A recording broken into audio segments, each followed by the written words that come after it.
So we know that in American English, we don't like to pronounce consonant sounds perfectly or give them a lot of attention. However, we do have some consonant sounds that have a lot of pull.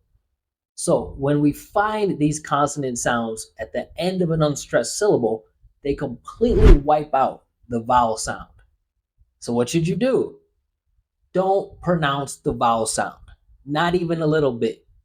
If you happen to hear a sound between the two consonants, it's not intentional. Remember, in American English, we keep our voice moving forward and we slide in between the sounds. So sometimes that creates unwritten sounds.